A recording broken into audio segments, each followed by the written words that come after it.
തൊഴിലുറപ്പ് തൊഴിലാളി ക്ഷേമനിധി പദ്ധതി അംഗത്വ രജിസ്ട്രേഷൻ എന്നിവയുമായി ബന്ധപ്പെട്ട് ജില്ലാ പ്ലാനിംഗ് ഓഫീസ് കോൺഫറൻസ് ഹാളിൽ അർദ്ധദിന ജില്ലാതല പരിശീലന പരിപാടി നടന്നു. ജില്ലാ പഞ്ചായത്ത് പ്രസിഡന്റ് MK റഫീഖ ഉദ്ഘാടനം ചെയ്തു. ഇഷ്ടംപോലെ തൊഴിലാളികളുണ്ടായിരിക്കും.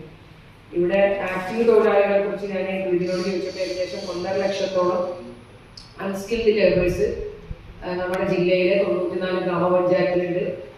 12 മുനിസിപ്പാലിറ്റിക്കകത്ത് അവർ ഇതുപോലെ തൊഴിലുറപ്പ് പദ്ധതി അംഗമായി 20 ദിവസമെങ്കിലും മിനിമം വർക്ക് ചെയ്ത ആളുകളുണ്ടായിരുന്നു. പക്ഷെ ഇവിടെ ഞാൻ വന്നപ്പോൾ വൈസ് പ്രസിഡന്റ് പറഞ്ഞത് വെറും 100 പേരിൽ മാത്രമാണ്.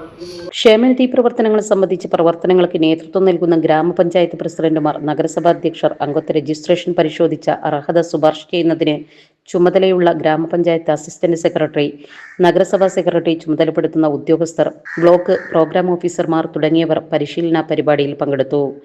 ജില്ലാ പഞ്ചായത്ത് വൈസ് പ്രസിഡന്റ് ഇസ്മായിൽ മൂത്തേടം, സംസ്ഥാന തൊഴിലുറപ്പ് തൊഴിലാളി ക്ഷേമനിധി ബോർഡ് CEO ലാസർ, ജില്ലാ ക്ഷേമനിധി ഓഫീസർ, മഹാത്മാഗാന്ധി ദേശീയ ഗ്രാമീണ തൊഴിലുറപ്പ് പദ്ധതി ജോയിന്റ് പ്രോഗ്രാം കോർഡിനേറ്റർ പ്രീതി മേനോൻ, ഗ്രാമപഞ്ചായത്ത് president association president Abdul Kalam master, Moothedam ഗ്രാമപഞ്ചായത്ത് പ്രസിഡന്റ് ഉസ്മാൻ, ജില്ലാ ITP റീന എന്നിവർ പരിപാടിയിൽ പങ്കെടുത്തു. നമ്മുടെ സംതൃപ്തിയേക്കാൾ വിലപ്പെട്ടതാണ് നമുക്ക് വേണ്ടപ്പെട്ടവരുടെ സന്തോഷം. പരിശുദ്ധമായവ ഹൃദയപൂർവ്വം സമ്മാനിക്കുമ്പോൾ നമ്മുടെ സന്തോഷവും ഇരട്ടിയാകും. Dubai Golden Diamonds, pride of generations. India, Oman, Bahrain.